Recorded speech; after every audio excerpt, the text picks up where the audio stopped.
Il existe dans chaque hôpital un chariot que personne ne réclame. On y dépose ce que les morts laissent derrière eux. Des lunettes qui ne verront plus, un dentier, une alliance devenue trop large, un peigne, un billet de loterie non gratté. Les vivants n'osent pas y toucher. Les familles oublient de le demander. Et le chariot roule de service en service, d'étage en étage, comme un petit navire chargé de restes.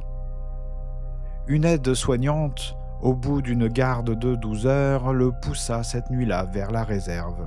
Entre le dentier et les lunettes, il y avait un livre, une couverture usée, sans nom d'auteur, et ce titre, 142 fables. Personne ne se souvenait du patient qui l'avait apporté. Personne ne se souvenait, à vrai dire, de l'avoir jamais vu ailleurs que sur ce chariot. Elle s'assit dans la salle de repos, sous le néon qui grésillait comme un insecte fatigué. Elle ouvrit le livre à la 10e fable, et elle lut à voix haute, pour personne, c'est-à-dire pour vous.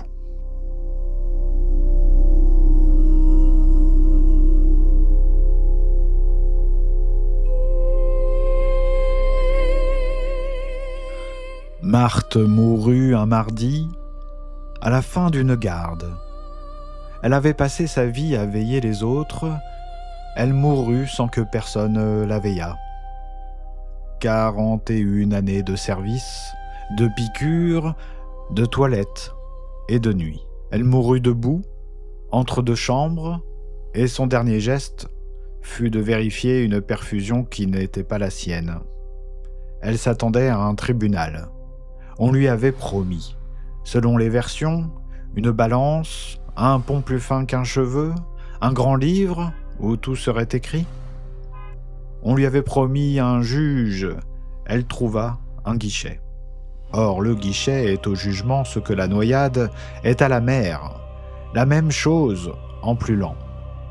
L'enseigne au fronton avait dû dire « hospital » dans la vieille langue, « hospes » l'hôte, celui qu'on accueille, mot cousin d'hostilis, l'ennemi, celui qu'on tue.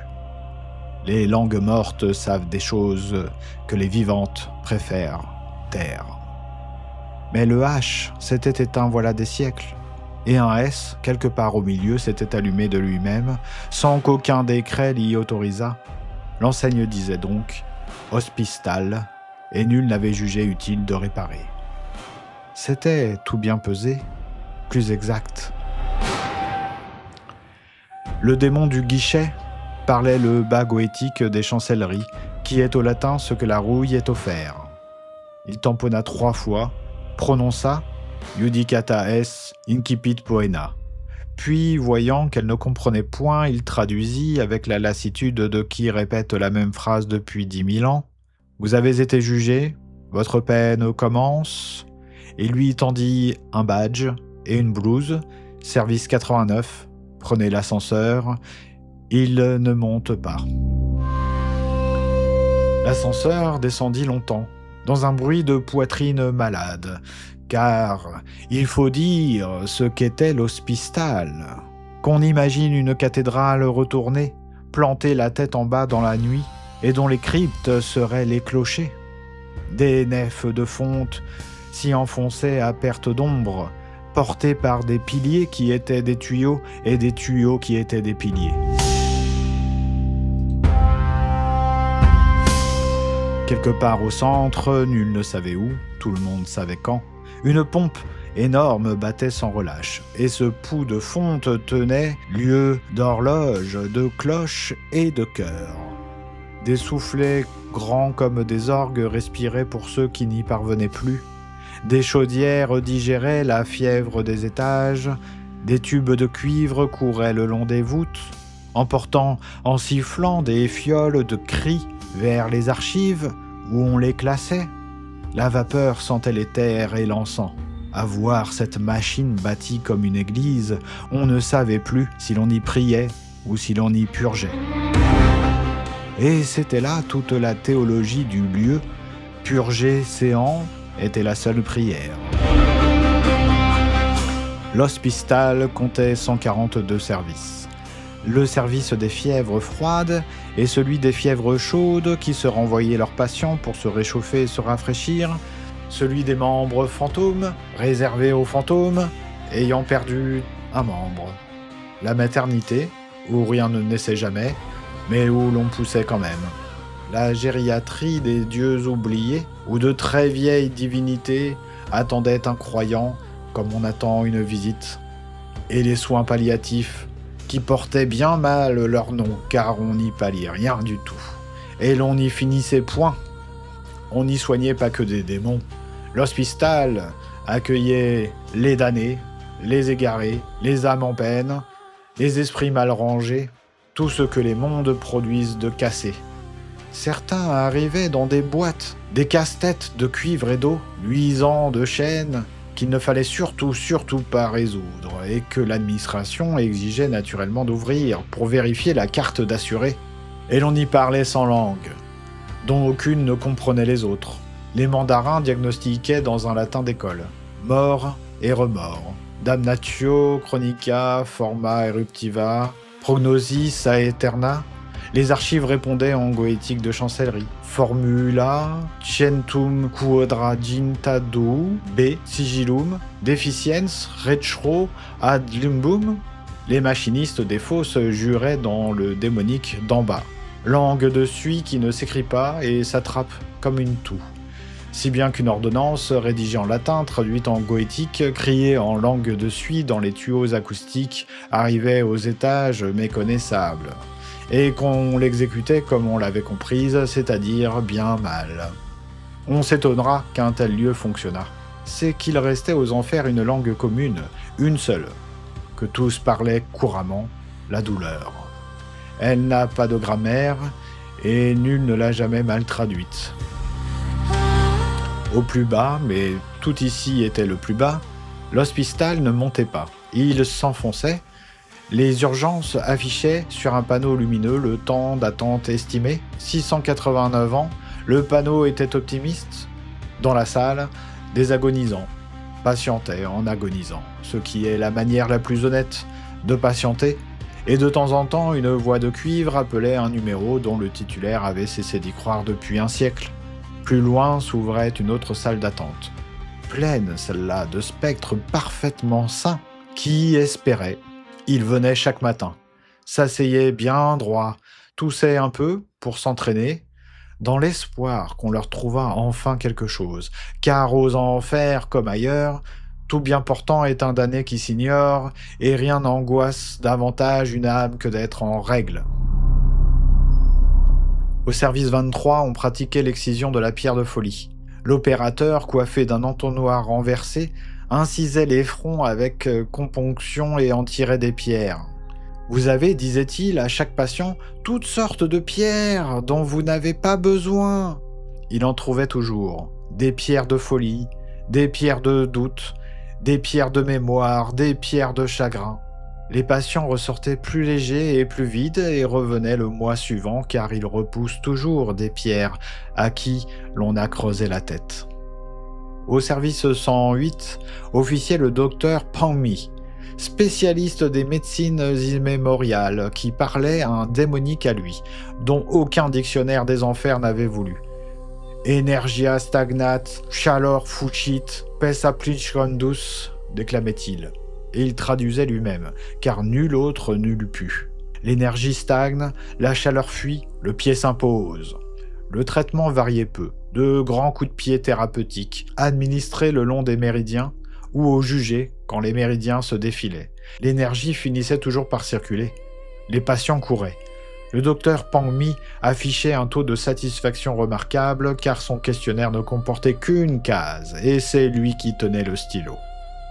Puis il y avait les médecins. On les appelait les mandarins, démons d'une autre caste. Hommes et femmes, car le mal ici n'était pas un sexe, c'était un grade. Leur blouse était immaculée, seule chose immaculée de tous les enfers, et pour cause, ils ne touchaient jamais rien. Ils passaient en cortège, une fois par ère géologique, s'arrêtaient au pied d'un lit, prononçaient leur latin mort et repartaient, laissant derrière eux ce parfum particulier des gens importants qui est celui du froid.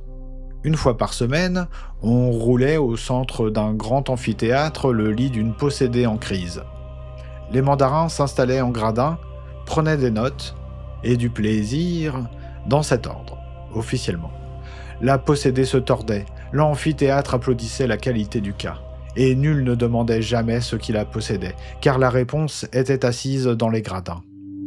Mais au-dessus des mandarins eux-mêmes, il y avait autre chose. Quelque chose que les organigrammes n'osaient pas même nommer et que les couloirs appelaient à voix basse le regard. Nul ne l'avait vu en entier, car voir le regard, c'était être vu. On le connaissait à ses signes. Le pouls de fonte s'arrêtait. La vapeur retombait d'un coup, comme un chien qui se couche. Les soufflets retenaient leur souffle. Les tubes cessaient de siffler. Et dans toute la cathédrale machinée, il se faisait un silence de métal. Alors on savait qu'il passait. Les enfermières se tournaient vers les murs et comptaient à voix basse dans leur vieille langue de bûcher. Les malades fermaient les yeux. Les mandarins eux-mêmes baissaient leur latin. Car ce que le regard regardait cessait d'être quelqu'un et devenait quelque chose. On retrouvait les imprudents assis très droits au bord de leur lit, courtois, apaisés, guéris de tout et d'abord d'eux-mêmes, et qui, lorsqu'on leur demandait leur nom, répondaient leur numéro de dossier.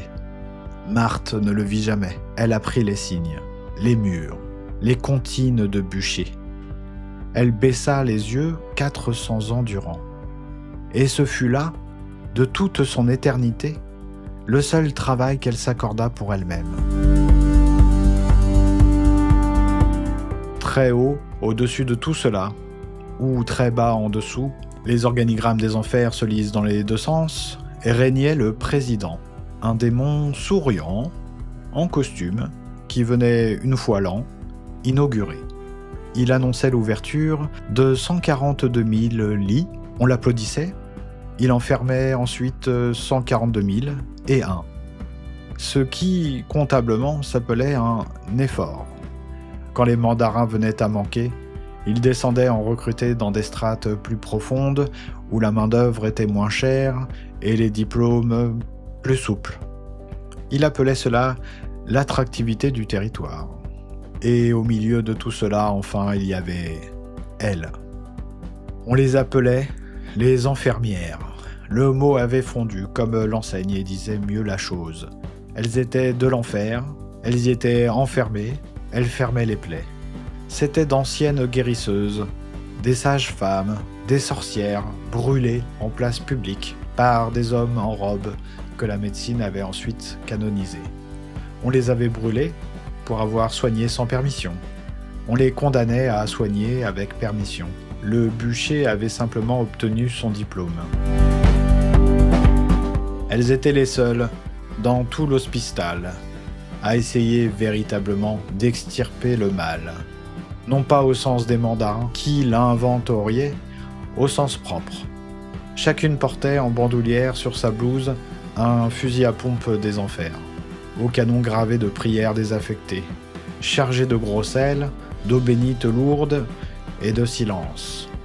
Quand un patient convulsait et que quelque chose montait en lui, l'enfermière épaulait, visait ce qui n'était pas le malade dans le malade, et tirait. Le mal jaillissait, giclait au mur, glissait au sol, et repartait, en rampant, par la bouche d'aération, vexé, mais vivant. On changeait les draps, on recommençait. C'était cela, le soin aux enfers, tirer juste, éternellement, sur une cible, qui ne meurt pas. Marthe mit un siècle ou deux à comprendre la topologie des lieux. Les malades croyaient être les punis, et cette croyance faisait partie du traitement. Les mandarins croyaient être les bourreaux, et cette croyance faisait partie de leur salaire. Ils se trompaient ensemble. Et leur erreur commune était le seul point sur lequel l'hospital les eût jamais mis d'accord. Car ici, personne ne meurt une seconde fois. Aucun patient ne guérit, aucun ne succombe, aucun lit ne se libère jamais, que par décret. Or, un soin qui ne peut ni sauver ni perdre n'est pas un travail, c'est un supplice. et un supplice infligé à celle qui aime soigner est le plus raffiné de tous. L'hospital n'était pas un hôpital pour damnés, c'était une damnation pour soignantes. Le reste, les malades, les mandarins, le président lui-même n'était que le décor de leur peine. Un jour d'en bas, qui ne se distingue des autres que par l'audace qu'on y trouve, Marthe demanda à voir le directeur. On la fit monter, descendre, remonter. On lui fit remplir le formulaire 142B, lequel exigeait, en pièces jointes, le formulaire 142B. On la fit attendre 2 guerres et un schisme, puis on la mena, tout en haut ou tout en bas, devant une porte. Elle s'attendait au cœur de la machine. La salle des pompes maîtresse, un trône de fonte, un hôtel de vapeur. Elle trouva une pièce blanche, vide. Pas un tuyau, pas une gaine, pas un manomètre, pas une toile d'araignée. La seule pièce de tous les enfers où l'on n'entendait pas de pouls. Un bureau clair, en kit, du genre qu'on monte en 10 minutes avec une clé coudée, et qui semblait, acheté la veille, dans un monde où il ne se passe rien.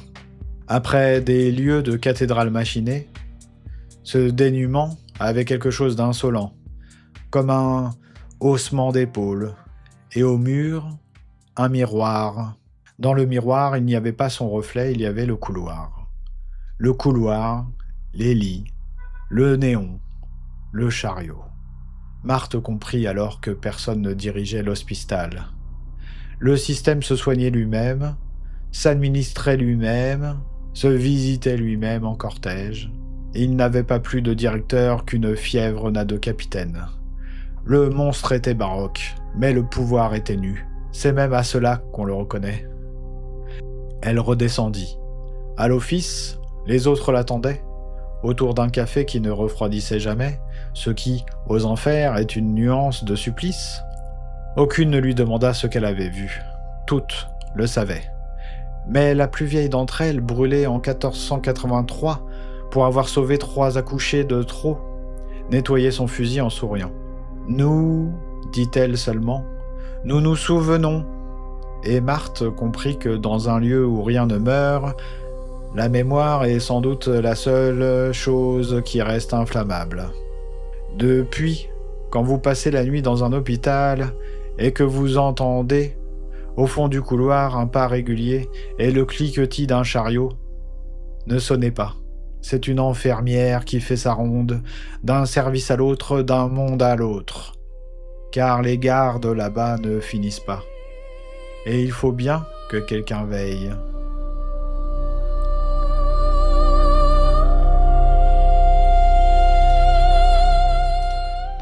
L'aide-soignante referma le livre. Le néon, au-dessus d'elle, grésilla une dernière fois, puis se tut. Elle regarda son badge longtemps, puis elle se leva, reposa le livre sur le chariot, entre le dentier et les lunettes, et repartit dans le couloir où quelqu'un, quelque part, venait de sonner.